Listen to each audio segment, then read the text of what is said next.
Pranam Guruji and a soulful namaste to all.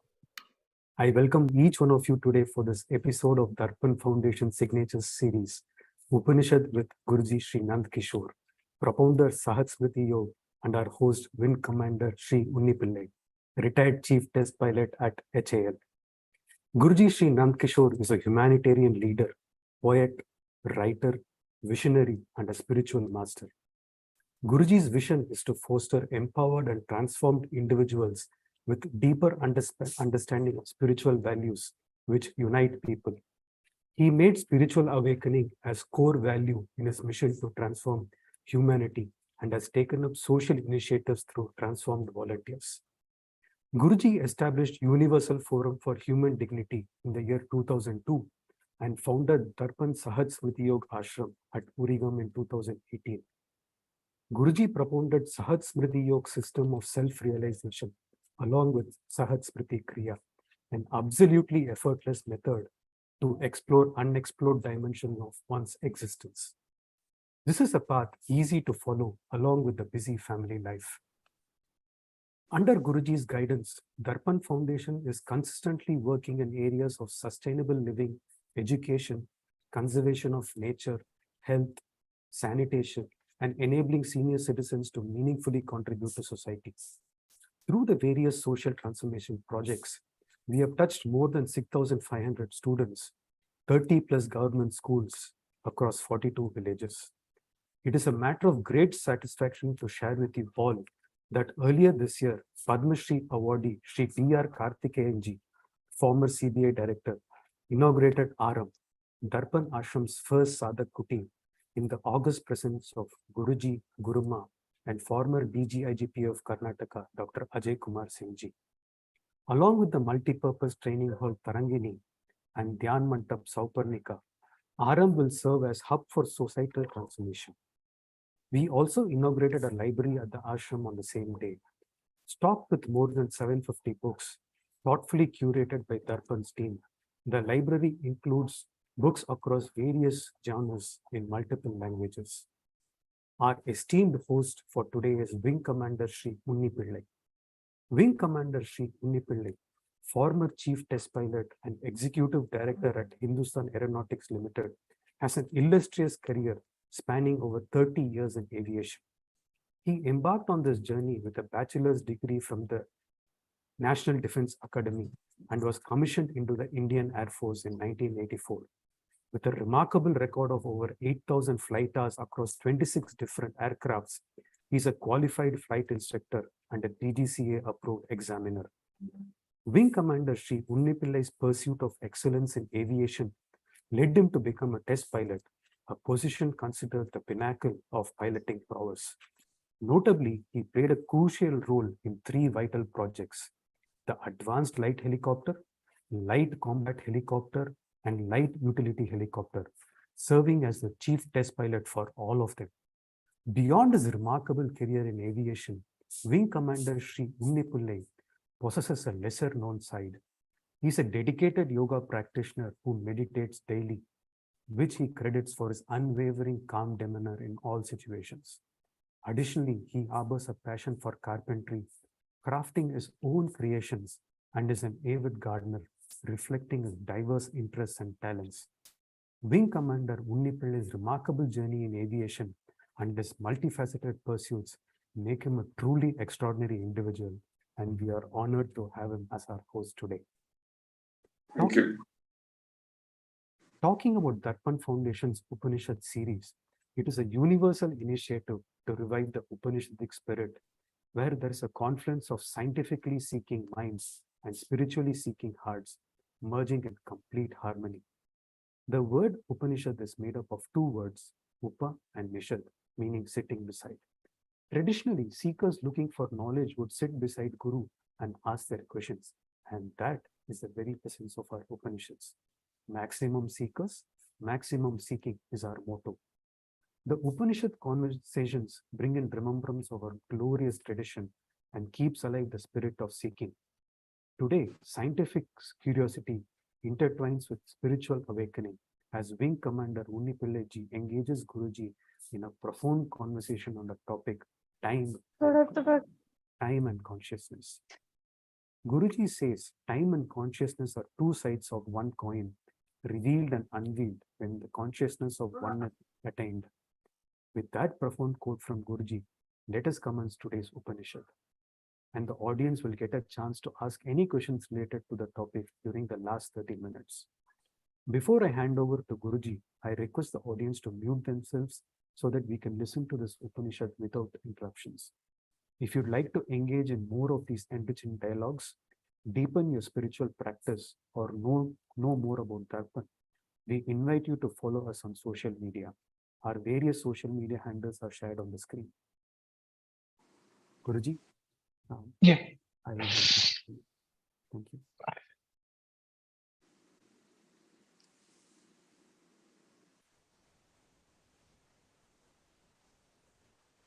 Om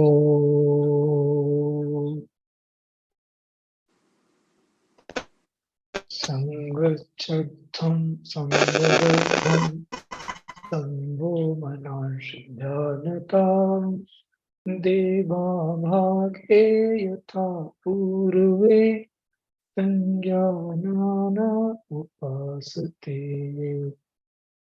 Satyam Param Dhimahi.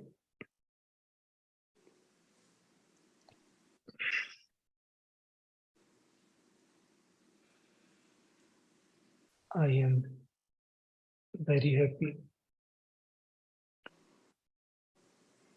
to be in this Upanishad with Unni Pillai ji.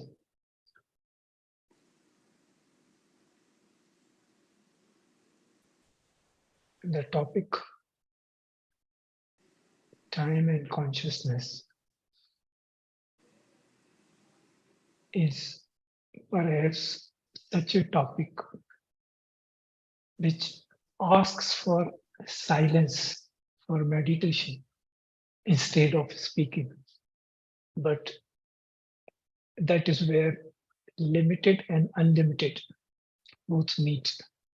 Because if we do not speak, then we cannot indicate how much depth lies there in the silence, how much peace and happiness, bliss, balance lies when you are in deep meditation.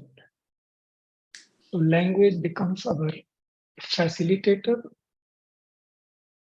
as well as our limit also. So in this Upanishad, these 2-3 things I want to highlight. That language is something which gives us a cultural experience. So that limitation we all have to remember all the time. Like water flowing on the river always remembers the riverbed beneath. It notes its limitation. That if this riverbed is not there, then I cannot flow. So that becomes its limitation, and that becomes the felicitation also. So here we are saying that time and samaya is not same. Consciousness and chetana is not same. That we have to be mindful about the language. And with not explaining much, because as our revered guest, I will say, because he's going to play now host, he is known for flying and thus to a test pilot. Test pilot means before anybody flies, he has to take the plunge to test whether the vehicle is worth flying or not. So what we say in spirituality is, more than knowledge, you need courage to manifest it. So his life, his profession itself, it speaks that without courage, you can't enter even that profession. Same is true about this spirituality. If one has to become really spiritual, one has to be the courage incarnate. With these words, I hand over myself to Unniji, and wherever he pilots us, we will keep moving. I'll follow in the seat. Let him fly all of us. Unniji. Thank you, Guru. Namaskar, Guruji. Namaste. And to begin with, I want to thank Guruji and everybody who facilitated this interaction. And I was really looking forward to it because from a very long time, I have been on this quest to understand life, to get a more deeper meaning so that I could lead a fuller life. So I have stumbled upon, a number of ways through yoga, meditation. And I would like to say that meditation has really helped a lot, especially in my profession where,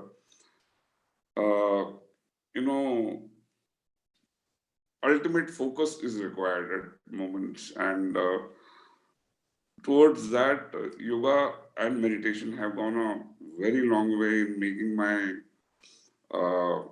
ability to perform in my profession a lot better and also understand myself a lot better and, take me towards more into spirituality. So in this quest of mine, I've always stumbled upon a lot of questions. Some of them have got answered over, years, but some of them still remain. So I'm really looking forward to the interaction with you. I hope, some of them, you are able to clarify some of them.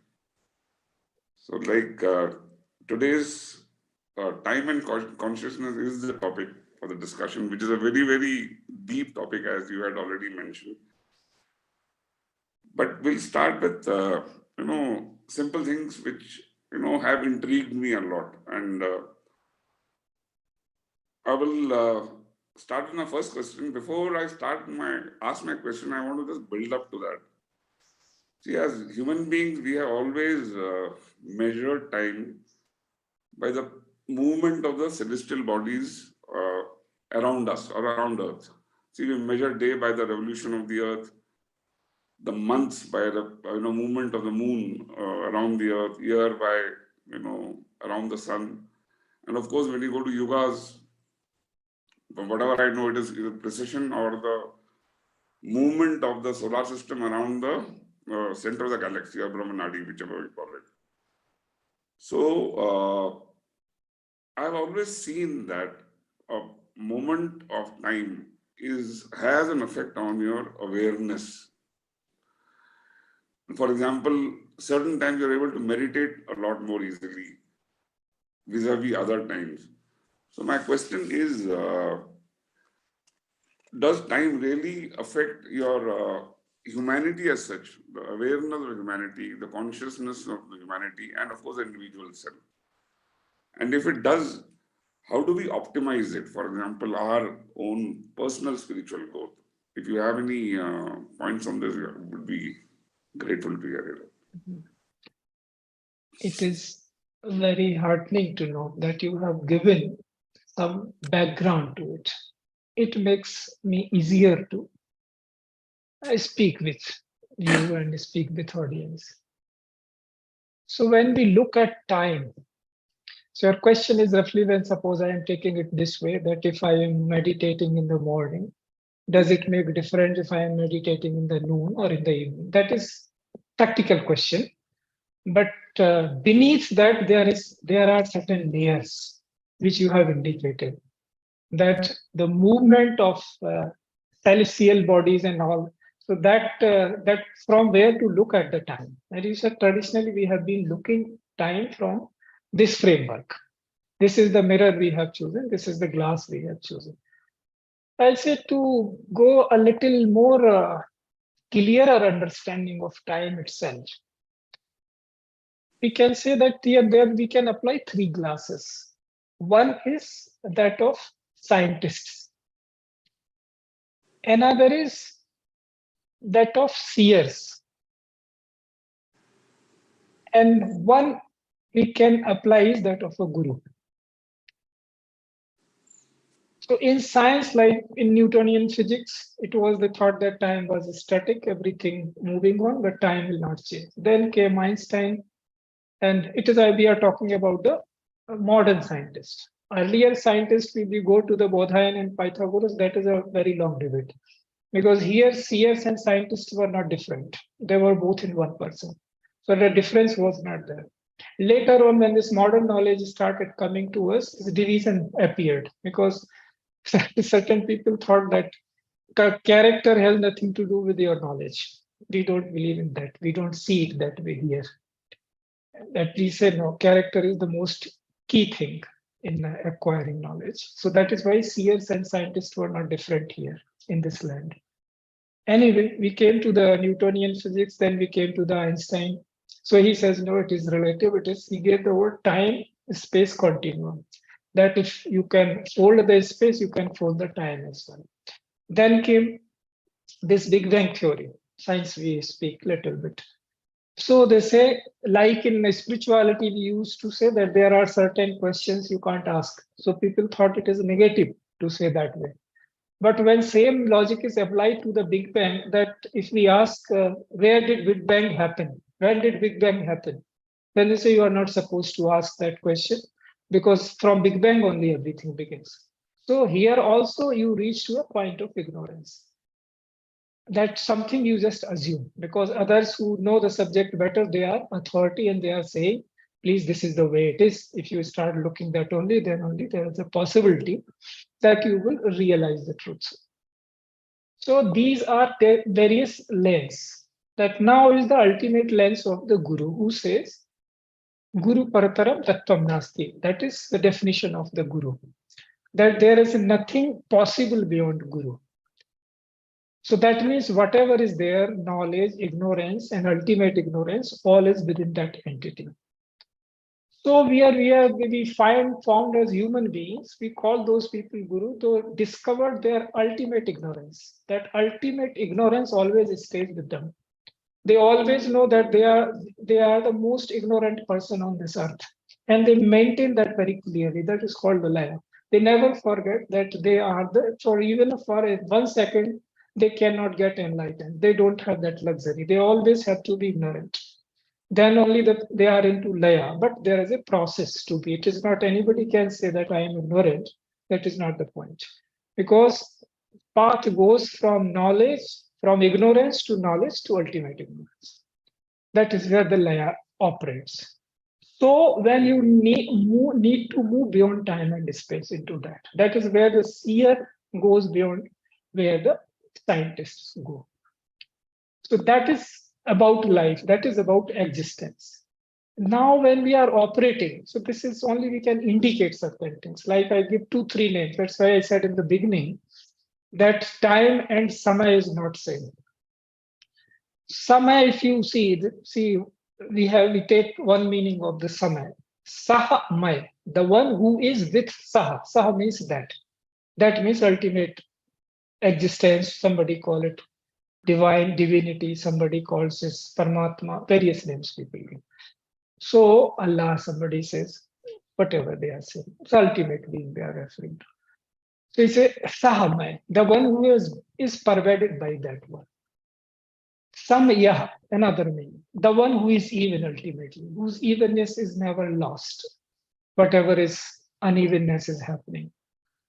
So if one is into that concept, these are only just 2 meanings. We can talk thousands meanings from the same words. So which meaning to take? So this is Samay. Now this is one way of saying what is Samay. So that is consciousness. If we are with that, who is the ultimate, all-pervading, so what is the consciousness other than that? So time and consciousness are not different. They are same if we look from this meaning. So then another word we say duration, time, avadhi. Avadhi in Sanskrit we call avadhi or on all Indic languages. So avadhi means when you are born and when this body passes away. The duration between that. So the duration means abadhi. Badhi means to kill. Some get finished. So avadhi means not badhi. That time you cannot be killed. That duration, that is called avadhi. In English, we call it duration, period, various names, but that doesn't make that kind of sense. Why it doesn't make? Because it is not limited to words. Once you come to know the avadhi, then you have to transcend that. Literal meaning also, if you have to enter into meditation. Then you have muhurta. Muhurta means something which is ultimately in alliance with what is ultimate. means it is in complete laya. Muhur muhur means happening again and again, which we say on the lower place that this creation is happening again and again. That means it has not transcended. If somebody transcends that, then it becomes free from this sense of happening again and again. So here word sense of is important. Sense of happening and again. So muhurt is also a point.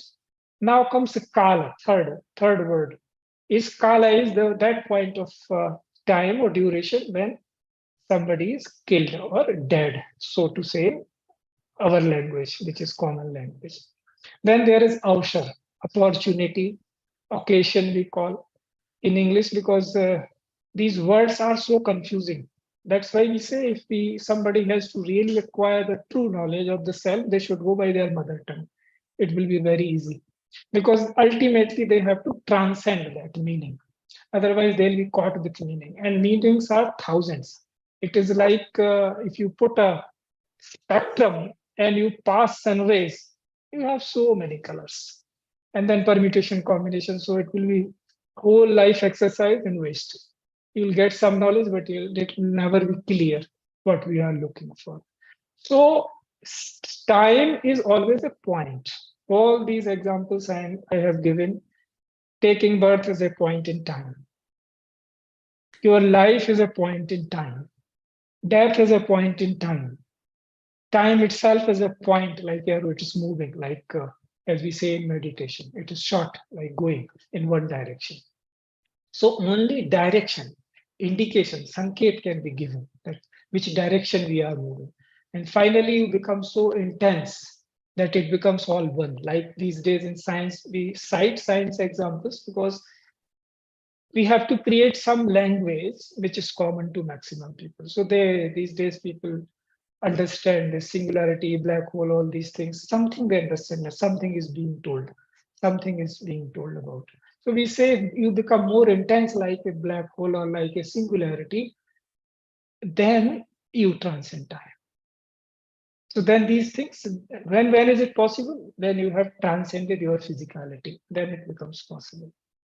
Otherwise, you are gripped by physicality only little, even if you go little deeper in meditation, because Unniji has been practicing, so he knows about it, must be knowing. That once you transcend, even for a few minutes, your physicality, you are in an entirely different reality. That is also you. But once you start coming down, that you begin to forget what was that experience. If it is too deep, then you entirely forget it. You just know that something had happened. So these are the stages of consciousness. So only Einstein indicated towards it in the current science. Okay, current science that in the current science that this is how it is possible that there may be different stages of time. It's not universal. So how we come to that? So this is roughly about time. Now, does it help? In particular, now we are coming just to basic question, that does it help to meditate at different times? So when we are, every time is a Sandhya Kala, meeting point. And in every meeting point, when it is contrast is high, like morning and daybreak. The whole night when nature is in comparatively, in whichever part we are living, it will apply accordingly. Wherever that night is there, that means comparatively world is at peace around us.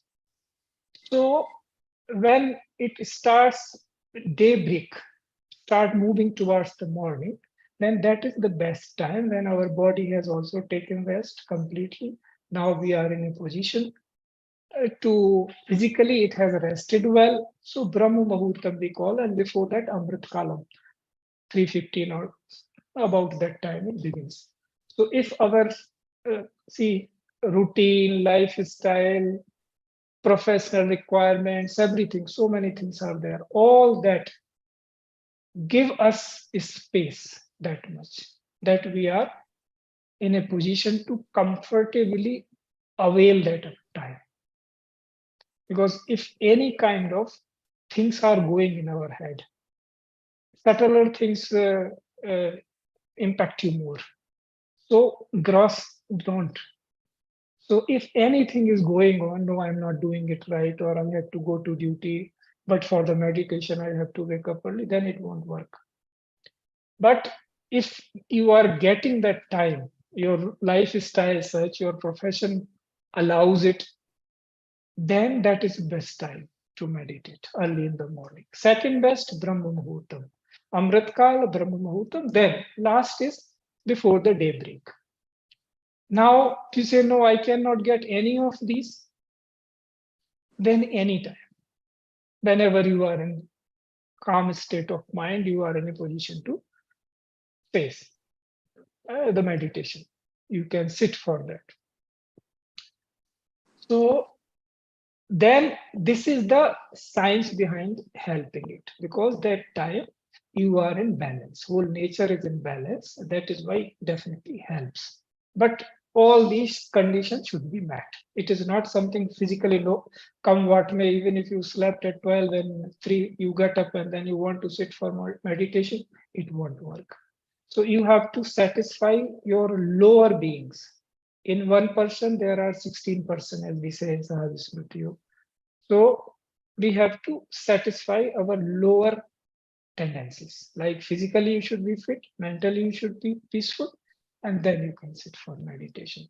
So definitely it helps. And the simple principle is there. I am repeating again, because the nature is in balance at that time and contrast is maximum.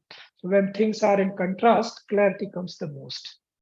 That you, since Unni knows is best because he flies there, what he has to see there. So he is in a contrast there. So that time he needs focus. And that focus is nothing short of meditation. But only thing is that time you are, the choice is to look around and see things and manage them. Choice is not to look the sky within, but to look at sky without. So that's a choice or profession. But yes, this is how it is. Thank you. Coming up to the next, leading from the same topic is, for example, today is supposed to be the solar eclipse on 14th. Now, see, at any given time, there is a certain position of all the celestial bodies around Earth. Does it affect the humanity as such? Because right now, what you're seeing is a lot of wars going on. You know, to quote that old saying, you know, where the cries of fools are, you know, words of sages are stilled by the cries of the fools. So, is there anything happening which on the human awareness which is due to, you know, all this? Yes, yes. That is true. See, we have to see again our nature of our existence. All these things are there. What unfortunately is happening now is most of us are more inclined towards physical being of ourselves. So physicality always leads to insecurity, because something which you are seeing will perish over time. It's visible to everyone. So everybody just works reverse way, that how to make it that it doesn't perish. Now, is it possible? So all kinds of things they gather around themselves, that how to make it secure. And then they forget how to behave. So their behavior is driven by insecurity, suspicion. See, being inquisitive is not same as being suspicious. Otherwise, what is the problem? There is now, look at how contrasting things we have. We have this much food on earth that if we distribute it properly, then no one is going to die with hunger. That used to be the case earlier. But what is lacking is discernment. What is lacking is compassion. What is lacking is that feeling of evenness, sameness, that No, what pain as a human being I undergo, another also undergoes the same pain, another also have the same insecurities and all.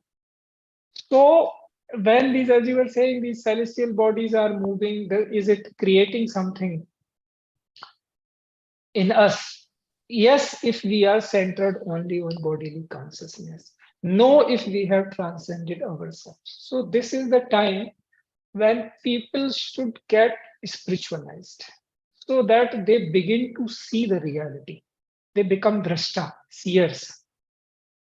So then their priorities will be aligned properly. Otherwise, as we are seeing, you rightly indicated, what is happening in the world? Why there is so much fight? And these are who makes these decisions? You see, most aware persons of those nations, those who are premiers, prime ministers, or presidents, or whosoever, they make these decisions that there is no way but to fight. So why? Because somewhere something wrong was instigated in the back. And nature always wants to stay in balance. So whatever impressions are lost and whatever impressions are created on human psyche, they are also looking for their redressal. If somebody always thinks that I was harmed somewhere and that memory keeps coming, then they tend to act by that memory then in the present.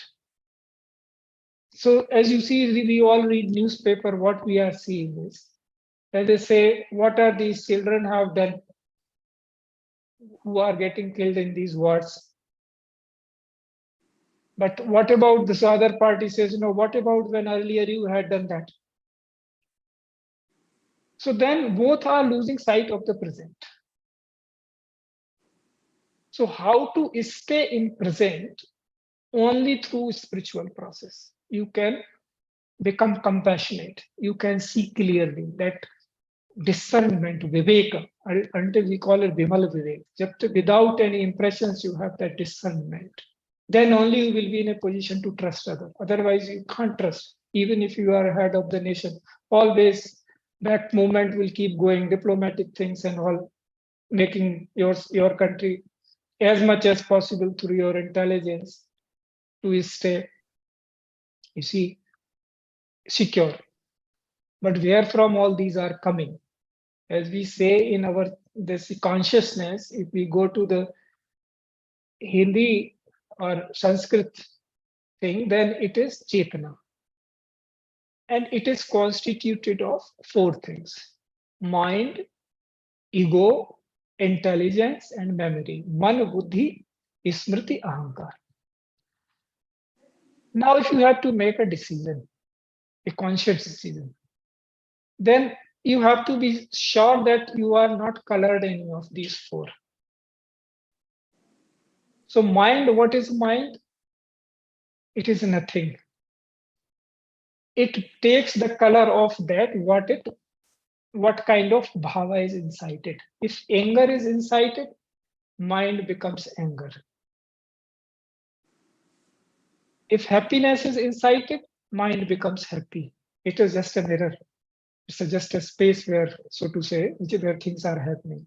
If ego is incited, mind becomes ego. If intelligence is provoked, mind becomes intelligence. If memories are provoked, then mind becomes memories. And all these things are in past, they can never be in present. In present, only wisdom can stay. What to do at this moment. So if people, nations have their memories, cultures have their memories, religions have their memories, where do they have these memories? In you and I. So if wise among us remove all those and tell the people, those who are listening to them, please clean yourself from all these and just become wise. What needs to be done at this moment? Then there will be no war. And that is what here in Indic culture we have been doing. That before every war, If you see anywhere in Ramayana or in Mahabharata, there will be somebody going for the peace proposal. Sweet, look at it. First, give first chance to the peace. In Mahabharata, Krishna himself goes. In Ramayana, so many, Hanuman, Angad, everybody goes to Ravana, his own brother. But unfortunately, when people are gripped by any of, like Ravan was gripped by ego. So here also, if any of these four is there, people will not see what they need to see, what is reality. Then they are, as you said in your question, are these celestial bodies, they are making impact? Yes, if you consider yourself physical being and even subtler being, like this we call Sukshma Sarira, Man Buddhi Ahankar, that is also reflected, that is also impacted by all these things. Only when you go beyond that, you become the causal body, then you begin to know that what you should not get influenced by, because there is also a chance that you get different, wrong causations in even in the causal body. So the journey is a little that way only. That's why it asks for sadhana. Otherwise, see, if we are a democratic country or any, then they'll play by what the emotions of the people are, that how people are thinking. So the accordingly, oh, this decision will bring me vote, go with this decision. So are we saying here that we should suspect leadership when they are going for war? No, we are saying here very clearly that education should be such. That I'm saying very clearly. Education should be real education, where every human being becomes wise, so that they know when leader is making a decision that this is wise decision and this is not wise decision. And then they raise their hand and say they are wise. No. Then why will not any leader take a decision which his populace is appreciating?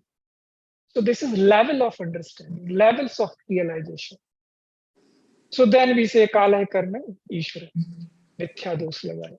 That unnecessarily you are putting something, this is kala, this is karma, this is subhava, which is making me do this. The real thing is that we ourselves have been lazy, indisciplined to transcend and see the reality. So we say this graha is troubling me, that graha is troubling me. All the shastras are saying that they are seeking power from you. There is none more powerful than you. Please understand this. And this is here and now realizable. It doesn't take much time. I should not say, but I can indicate 6-7 years of sadhana is sufficient. You come to know, if you are keen and intense, you come to know everything. That this is how you are, this is the nature of your being. And then you become, jewel for the earth, because the light begins. So yes and no, both to your answer. Yes, if people have not transcended. No, if they have transcended. It affects. Thank you. Yeah. There's another. See, when I look at people, sometimes I tend to conclude that people are not born equal. They are born with different levels of maturity or kind of understanding, learning. Now, but okay, if you look at the seer in us, he is supposed to only see, not participate. He observes. But does the observer carry this knowledge with it to a different births as it progresses, which will explain the different levels of maturity in people? Is Yes. it a correct conclusion? Yes, from where it should be seen from there that this is correct. Krishna mentioned this little bit. He said, Labhate Parvadehikam. Buddhi Shayogad. Not like this. When your intelligence, there are 3 levels roughly: intellect, intelligence, and wisdom. So this most of us are roaming into intellect, and few reach to the intelligence, and then the rarely few reach to the wisdom. So when the wisdom opens, then this There is no past and no future. That becomes very clear. It is always present. But that requires a very intense focus and a equally attained guru. Because meditation is always under the guidance of a guru. That is, well, few people know this. So all else is doing something. That there is a very long science behind it. There is long history. Very clear. It can be made clear to anyone that why it is necessary, how it is, and what is behind it. So yes, knowledge is there because it is not. Only thing is, let me put it this way, that we have, due to ignorance, we have considered ourselves body. That is the beginning of ignorance. So that only has to be first removed. Then whole thing is open for you because this body is a jada chetan and granthi purvi. In the jada and chetan, there is a knot, but that knot is not there. But still people feel it is there. See, just for an example, we are breathing from this environment. Suppose for a moment, this oxygen stops for some reason. Where is me and where are you? We are totally dependent on outside. So where is this? If I am there, then in few seconds, no, nothing like me and you. All becomes just this file, so to say. So this sense of me and you and sinanato, which we say, that is the problem. So that only needs to be addressed first. So once we address that, then everything becomes visible to you. That then you, how many, you just stop. That's why when somebody comes to me and say they want to see the Puruk Chandra, I said, see, you have got very limited time. A span, which we call just a duration or avadhi. So long as you are there as a human being, in the form of human being, this consciousness, eternal, infinite, and immortal consciousness is there, touching it. So this duration is very limited. You want to put it to look behind or move ahead. So you choose wisely. Yes, you can see all that. Otherwise, people will not trust it. Everything becomes clear. But then when you become wise, you don't want to look at such things because you have taken so many births. You have taken so many births as a misnomer.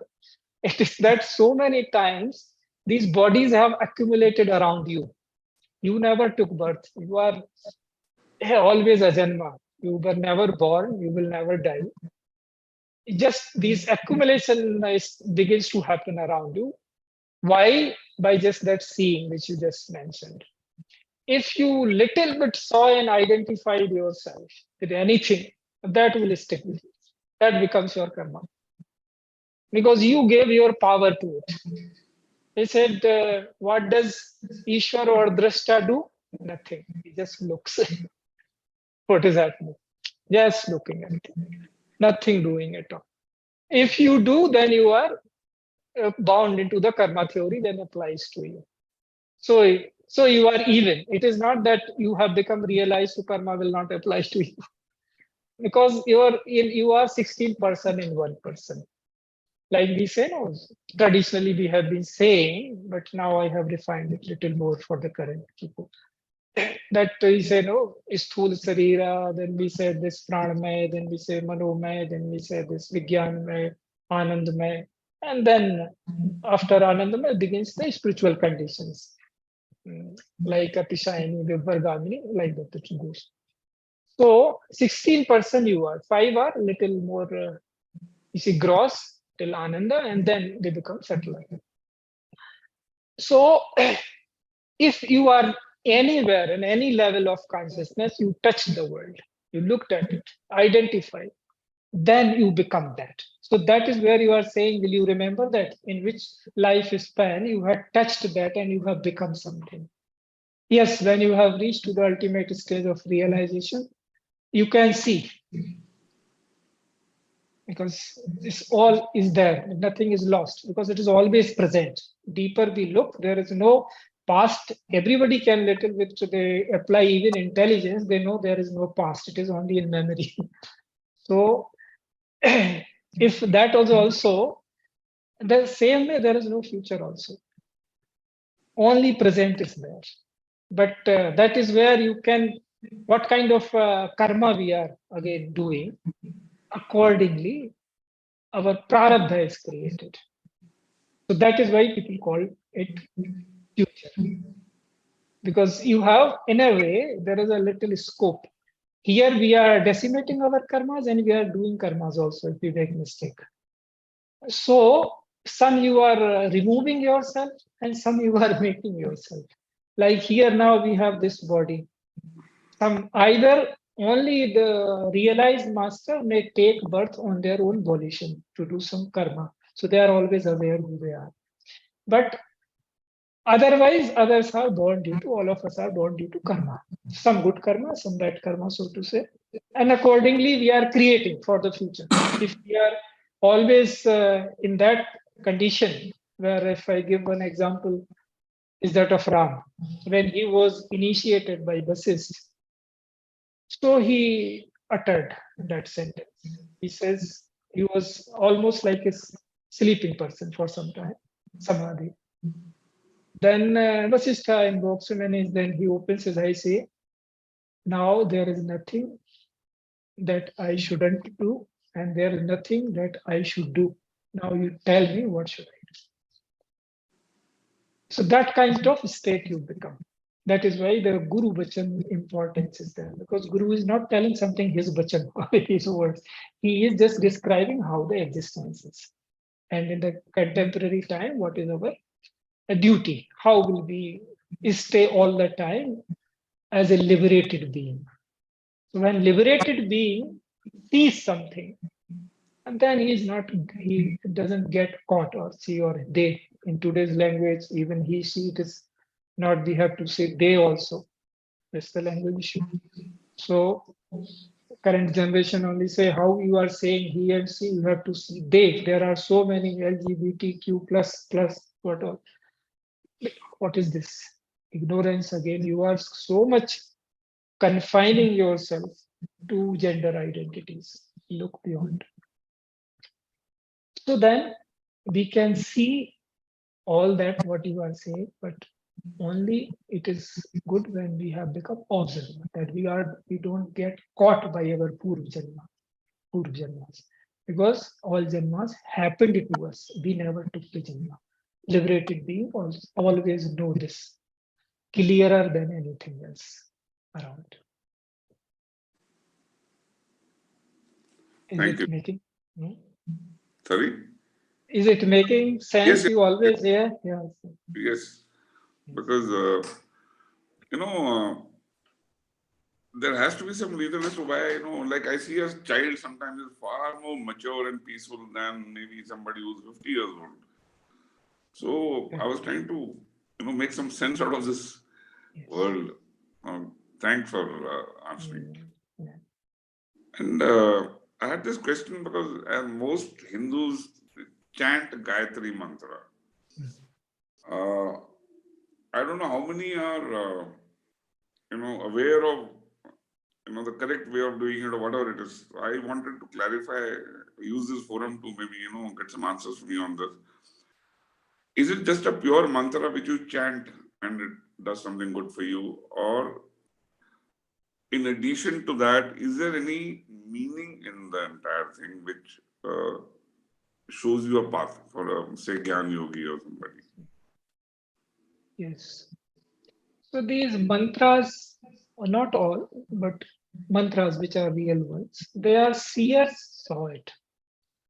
Seers means this whole existence is in laya, that is in rhythm. So when they are in that state of clairvoyance, they see something, that this is how it is. And that comes in the form of a mantra to them, that this is how it is. Like it is a description of a state, every mantra. Nothing is like these days, journalists describe a situation. If somebody is more apt, then they'll describe it much more properly, and then we say, oh, how good. They describe it perfectly, seers, that at this point, anybody will come, he will see the way I'm seeing, because this is a point from there to see. So mantras like Gayatri mantras and all, they are like that. So every letter, like they say, oh, Valmiki Ramayana whole is written from every letter of this one Kand begins.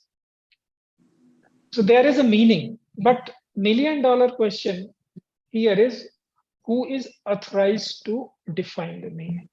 That is where the whole thing boils down. There is a, you see, freedom of expression.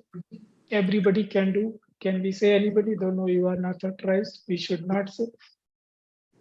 And we should in fact encourage. At least they dwell in something good. But careful one has to be in this pursuit. Because if you put in the words of Krishna, he says, Sabd Adi Vishyan Tikva. When we go beyond words.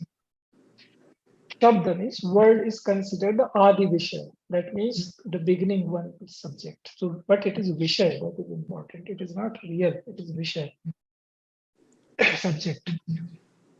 So now when all meanings we are creating out of words only, then how will it make sense? So any meaning which we give, tomorrow you meet some much more attained person in your, or within you sit for meditation, you discover a new meaning. So which is the real meaning? How will you know? So this is the glitch here. That how to understand this, how to negotiate this point, where you know that this is mantra means this. It is like from here, if you stand this point, this whole existence looks like this. So they are descriptions of the state. They are not anything in themselves. But that is from a very high state when you see. Before that, if we have, as you very much, first of all, your questions are very much aligned in line. As you said, no, the previous question, that are people born because of their karma? In some places they are born by, some are take time. Same way here also, in this question also. Some people, they come with because earlier they have worked on that. So they are born little advanced. But this one life span is sufficient enough to gain the whole what you stage of realization one wants to. So there it is that these mantras give different meaning to different people. And somebody is just chanting, if one is at that stage, some guru has told, then honest is on to that person, because you are trusting some person. You have not done on your own. If you have done, suppose, no, I read in a book and I started chanting, somebody would have written the book. So this is always through some person it is coming to us. This is the unbroken chain, human chain we have here, which is called Sanatan Guru Parampara. In any stream, any sampradaya you take in this, because you mentioned them here in India. So any chain we take, it will ultimately go through human beings. If you see any, like Shankar Parvati, or anything, Nar Narayan, anything you take, the going is always through human beings, through living beings only. Because whenever, everywhere else, it is broken. It is only here in India, this chain is not broken. There was always a guru has left a disciple behind. So this is coming like that. It's living here. That's why it's called living Guru Parampara. So that element always stays there. So this is how it is. Guruji, one more thing which I want to ask you is, when I was 21 or 22, somebody had given me a Bhagavad Gita, which is a very thin volume, the thickness of my finger. It just had the verse in Sanskrit and its translation, 4-line translation in English. Now, I remember reading it when I was 21, 22, and things, it did not make sense to me at that time, totally at that age. But subsequently, at different times, it made more sense, at different age. Now and there is also Gitas which are, very voluminous, which, have commentaries of various people. Yeah. Is it better to, interpret things on your own, or have somebody interpret it for you? Okay. Very good question. Yes, spiritual knowledge only through Guru. And Guru is no person on this earth. It is that person in whom we see Guru. And how we recognize that person? We go with, sit with him as many times we want. Ask our question and observe our heart and mind. Are we getting peace? Are we getting satisfied by those answers? Are we getting balance? Is it quenching? It quenches the thirst and it makes you unrested also. It makes you rare for more. Both things happen together. But that any seeker comes to know that this is what happening within me. Churning is also provoked. Peace is also initiated. So both things happen. So spiritual knowledge only we take with our own guru, because as I said in the morning, in the beginning, that there are so many meanings from same word. As I told about the samay, even simple 3 letters, simple words, I can tell here if we said 1,000 meanings. Which one we will take out of that? So it is always with the guru that he'll lead you to this path. The destination is safe, but he'll give you this is the path you take, and that is how you will reach there. So these all what Krishna or anybody has said, or Veda Vyas, because we know it through Veda Vyas. So that has come in a line. Now it is in a book form, so people have forgotten the truth behind it, that it is always coming through a human. Book is just an adding factor. So when it comes to books, then we are drawing our own conclusion. Definitely, it is something better than not doing it at all, because we are devoting our time to something better. Otherwise, we go to, you see what all literature is happening these days. So we are somewhat better. But for spiritual knowledge, always what Guru says. There is a thing. If we are not satisfied with the Guru, then it is our right to change 1,000 gurus. It doesn't matter, because who is real Guru, in his eyes, we never go anywhere. Even in 1,000 births, you will see it as the same way. Because Guru Partaram Tattvam Nasti. Principle is that there is no place, space, time, anything beyond Guru for us to move. If some person is not attained to that consciousness, then he is not being called as a guru. He will not take that responsibility. And if we take also, then we will come to know that here fluff is there, reality is not there. So we change. So this is always because we are looking for ourselves. We are not neither looking for any grantha or anything. We are looking for our own granthi. That how to open this. These are all we are taking means. See, you fly by this helicopter or that, but you are flying ultimately. So this is material to spiritual. Difference is this. Here, anybody cannot make us fly in right way. The one who has seen the whole, that alone can make us fly, and that we have to choose always. This is our prerogative. That in whom we are seeing Guru, we go ask satsang. And one more thing I will add to it. This is open secret. That any seeking heart, if he or she is really seeking, either Guru will come in front of them or they will reach to the gate of the Guru. But they should not delay. Then they should start their process, asking their question. And otherwise, because as we say, time is a very scarce commodity. If once it is directed to another direction, then we don't know till when it will be postponed.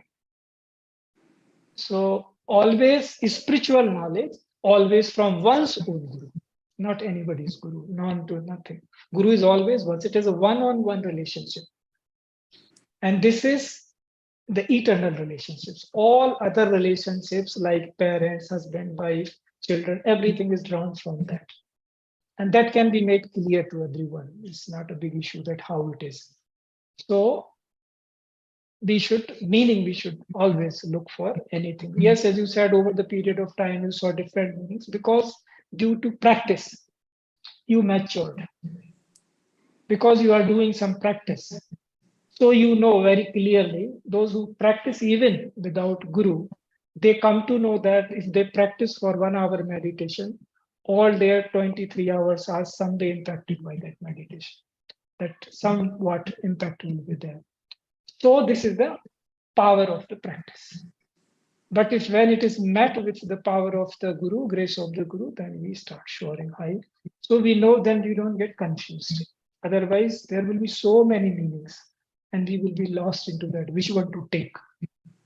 That is why it is important always to, anywhere we want to be clear, go to one's own Guru. So having Guru is very, very important for spiritual progress.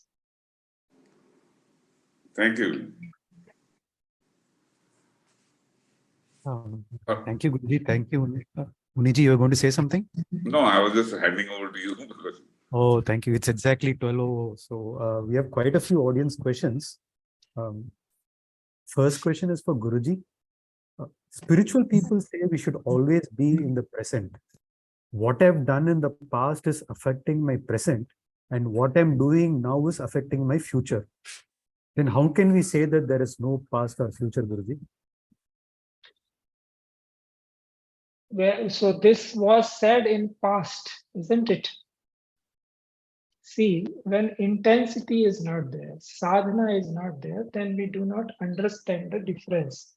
How, as I said, that until we have crossed beyond that physicality, even for a moment, at least you will have memory that you don't belong to all this rigmarole.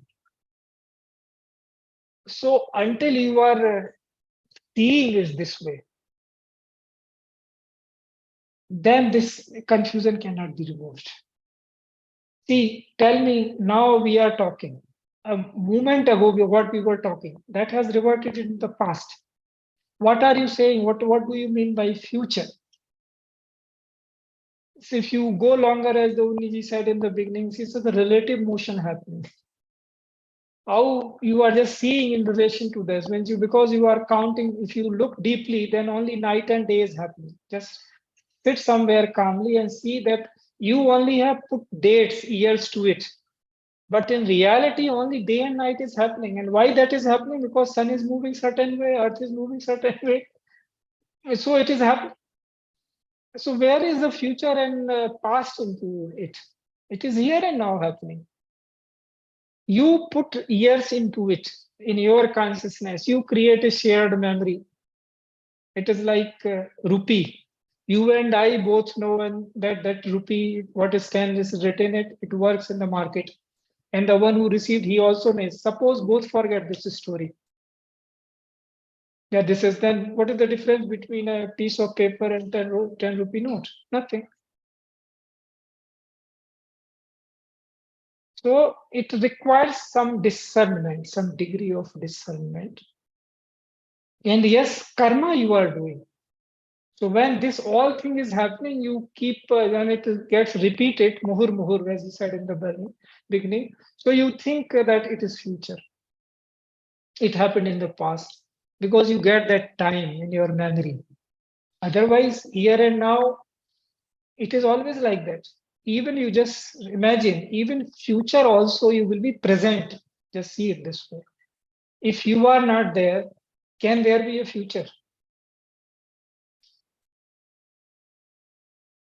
Because it is difficult for you to make sense because you are not coming away from this years and all what is happening around. These movements have this is a Brahmayani Sarvbhutani, that you are Brahm is the very common word. This means illusion also, it means doing rounds also. So things are moving around so much with you with such a speed that you are not in a position to get over it and see how they are moving, how things are dancing. Because even the smallest of the particle discovered, that is also dancing, which is even invisible by the microscopes. And the biggest planet, galaxies, they are also dancing. So where is the way for you to go beyond all this movement and then you see Aksharam Brahmam? So otherwise you are seeing Shabdam Brahmam. So Brahma is that we call Shabdam Brahma means whatever sound is there. These are all the different stages of the Shruti, the same word which we call primordial sound, Om. We say Om, but it is not Om, it is sound of that, A, U, Ma. That's whole thing. So because of that, so much illusion has been created into consciousness. That is why it appears that way. Otherwise, it is always the way your alignment is this movement, your balance. If it becomes imbalance, that is what becomes your prarabdha. So that is why it is called future. Otherwise, that will also be in the present only. When you will be present, then only those things will happen to you, isn't it? Why you are extra imagination you are putting and saying that it will happen in future? It will happen when you will be present. Then only it will happen to you, whatever you are doing now. I hope it is making some sense. Thank you, Guruji. Unniji, the next question is to you. Given your background as a pilot, you would have been deeply scientific. There has always been a debate between science and spirituality. What are your views on this? I think spirituality, gravitating towards spirituality, which yoga, meditation, and everything actually helps you perform better, because I feel I could at least see things a lot more clearly. I could come up with solutions far more easily when I started these things rather than earlier, because your mind is a lot more stiller, so the solutions come easily. So I feel that these things, they help you in harmonizing and make you lead a more complete and fuller life. So spirituality should essentially form a part of your life, because you are a more complete being when you have that element in your life. And whatever work you are doing. So I don't think there is any they complement each other, in my opinion. Thank you, Puniji. I think there are a lot of questions around how. I think you answered many more questions. How did meditation and yoga help you? So those questions have answered. Thank you, Puniji. Guruji, the next question is for you. Pranam Guruji, I have heard that consciousness is beyond time and space. To put it in another way, time and space are present inside consciousness. Given this, how is it possible to experience something beyond time when we are present inside time? There are dimensions which are beyond time. So I say how to understand time. So anything when you put a word, certain things you take for granted as if we understand what is time. That is where the problem begins. So as I said in the beginning, that time is not same as samay. So I am speaking more about samay, though I am using word time because we are conversing in English.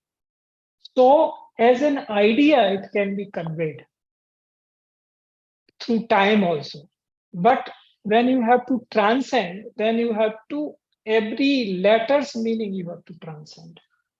Not words. Words though is okay. But even letters, every letter has to get dissolved and leave you with that energy. And then you become that form, and that is where you become subtler enough to transcend time.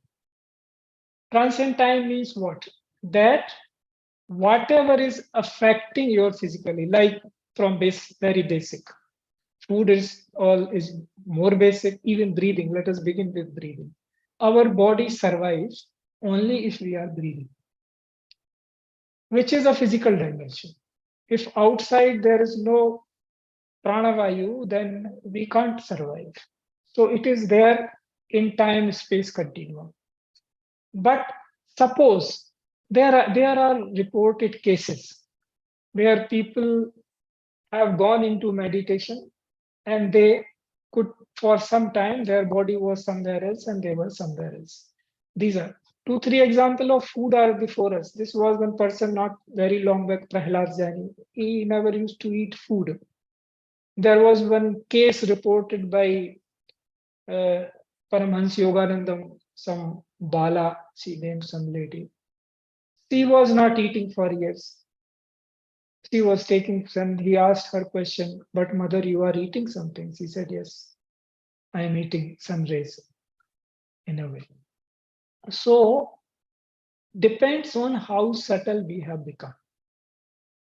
Now the Krishna, while describing from where I see some example we have to pick, otherwise how stories are told, because so that it begins to make some sense. Krishna is saying this yoga I had told in the beginning to the sun, that is Vivashwan.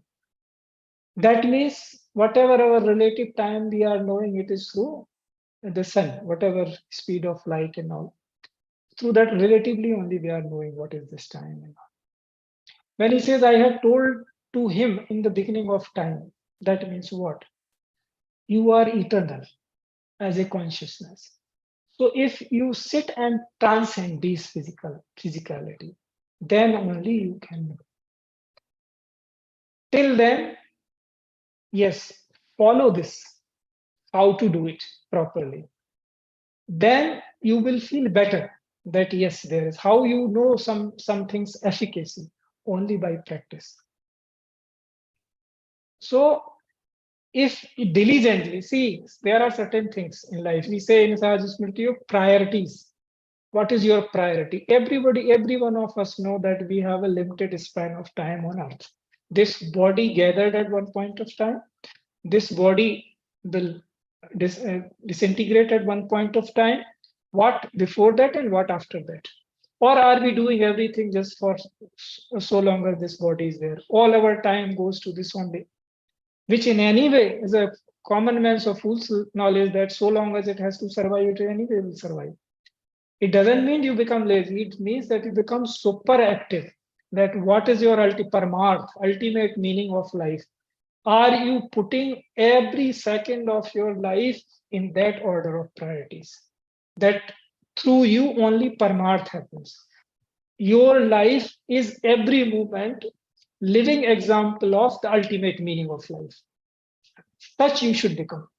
When you become such, then you get an inkling that you can really transform the time. Then you can know yourself that you are an eternal being. Then only the seers, what they have said, they'll make you sense to you. Otherwise, they'll not make sense. They'll look like a story. He says, Amritasya Putra Vayam, say, wow, wonderful. But wonderful, we just stop. But if we practice it, then we know, then we experience. So whole this, everything is how much contrast you can accommodate.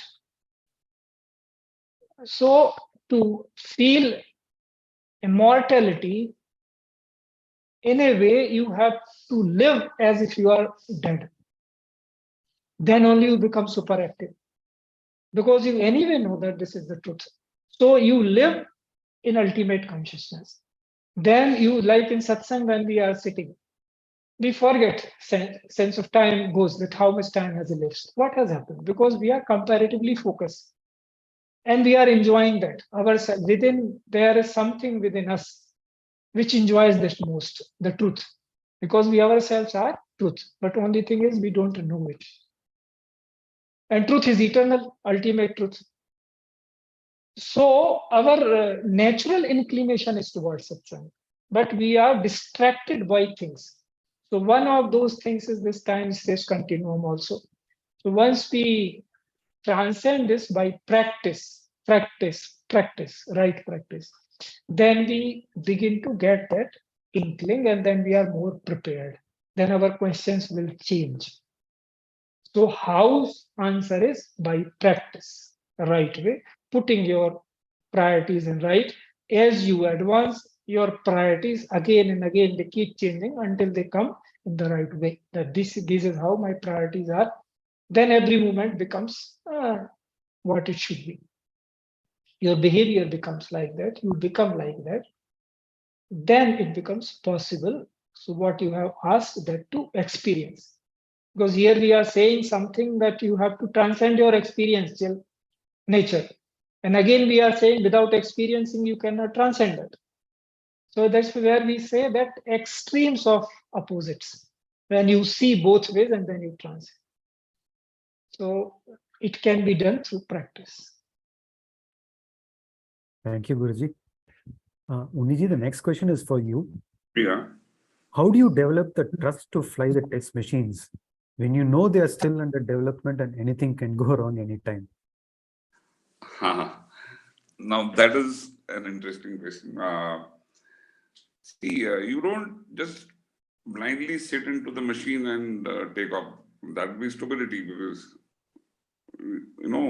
so over the period while the thing is being made, you are deeply into it, you understand every aspect of it and the functioning of it, you see it, being uh, tested on the ground, each component being tested on the ground. So you are sure of its integrity, you are sure that it will not fall apart, when you take off. So that confidence on the structural integrity you get. Now, only gray area is, will it respond to the controls as you expect it? So that is a big question which is answered only when you actually get airborne.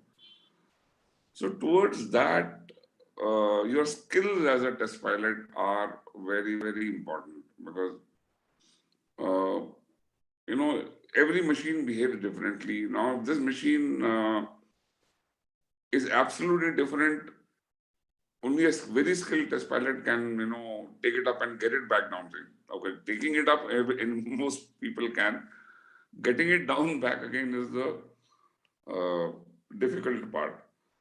So it is in a very graded way, in a very calculated way that you approach the issue, and you are confident. And of course, then you again, like I told you, you have to have a very calm mind where you see what is happening and you respond accordingly.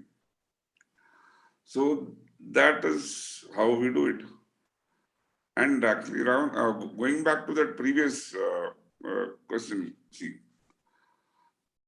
as pilots, we have to undergo medicals every 6 months, and every part, our complete blood, tests are taken, 50 odd parameters. Each part of you is tested. So earlier I was more into physical, like I should run about 6-7 kilometers a day and also swim at the same time, at least a kilometer by the count. Despite doing all this, I found my parameters are, not, they were degrading, going more towards that limit, acceptable limit. So I was quite disappointed. I said, I'm doing everything right, but why is this not happening? And that is when yoga was introduced to me. And I realized yoga goes a long way into actually improving your health. Okay, it may not improve your muscle.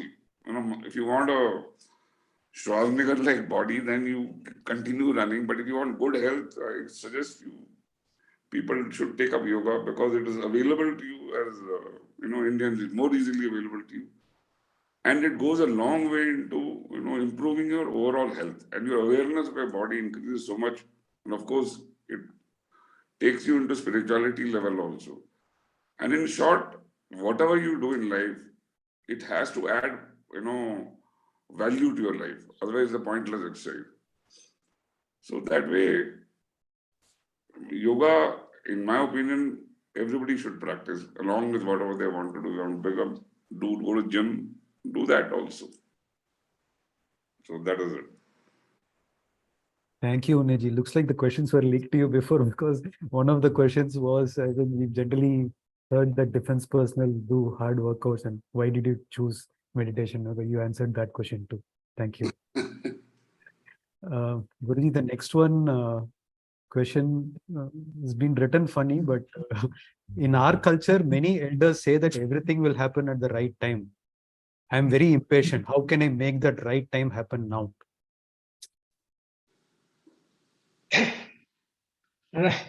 Right time is always now. That is how you can make it happen. In short, Subhasya Shigram, we say. And another saying is, haste make waste. So what is the how you differentiate between the two? That is where we say discernment, viveka. And viveka, discernment, comes from satsang, being with truth. Satsang means being with truth. What is your truth? How to be with truth? So by being truth only, you can make that happen. To earn the viveka and then make the decision. That is where you differentiate between shubhasya shigra and haste make waste. I'm very happy Unni ji has become our yoga ambassador, because if he says, then professionals, budding professionals, they will listen keenly, that when the veteran is saying of the field that it helps, it will definitely spiritualize and so to say, will make yoga more popular. Many countries, almost all, have come to this conclusion that they should practice yoga through United Nations. Our country, Bharat, put the proposal, others accepted it because it is for the welfare of all. Here in India, we always thought in terms of all. Survey, survey, survey. So nothing less than this comes to our mind. We feel it insulting to our consciousness if we see anything less than Vasudha Kutumbakam or Sarvam Khaludam Brahman. Then you say, no, at least to begin with, we should have that much consciousness. So that is why whatever is coming from Indic wisdom, that is for whole, all the time. He never says no, only for this country or that country, that culture or that religion or that dharma. No, we say it's for all. So yoga is for all, definitely. And yoga karma sukoshalam, as we say, in deftness in karma is also what you are performing is yoga. Samattam yoga uchyate. When you reach to the evenness, then is yoga. So yoga is a very stages different thing. It is all. I'm very happy to that. India's questions, I think, answer is that only. Viveka, satsang gives viveka. Viveka gives you to act here and now, because once the movement is lost, we don't know when will it come back. Muhurtam, muhur, when will that happen? Okay. Thank you, Guruji. Unni ji, the next question is, do you think there are parallels between the... Unni ji, the question is for you. Do you think there are parallels between the precision required in aviation and the intricate relationship between time and consciousness in the spiritual realm? Wow, could you repeat the question, please? Okay. We know the amount of precision that is required in aviation, and drawing a parallel to that, is there an intricate relationship between time and consciousness in the spiritual realm? Okay, look at it this way. Like Guruji had also mentioned that if you are in a state of intense focus, time does lose its relevance. It becomes a little timelessness. And then the precision required in whatever activity you are doing, it becomes a little simpler. Okay, I'll have to tell you in a different way. Okay. See, there are a lot of air shows, international air shows where we have participated. So every aircraft gets a 4 to 5 minute window, or depending, to do a set of maneuvers.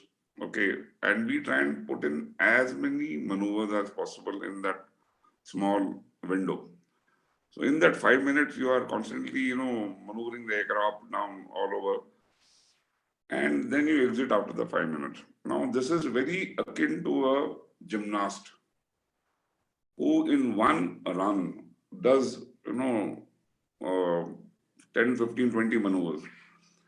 So during this period, if you are using your brain to, constantly, okay, I have to do this, I have to do that now, I don't think you will be able to do it in a very beautiful, seamless fashion. It has to come to you automatically. That is, something like the phenomena called being in the zone, where you are maybe in a way not actively, giving a control input, but the aircraft is doing what you want it to do. Okay, so it is, you're in a timeless kind of, situation there. But to do that, you have to have a very high skill level, a lot of practice, and you have to have a very calm mind. So I hope that somewhat answers your question, which is a very complicated one. This came from one of our audience. So Okay. thank you, Unni. Yeah. So we are 5 minutes away. This can be the last question, I think. Guruji, this question is for you. Do humans have the ability to predict time and the future?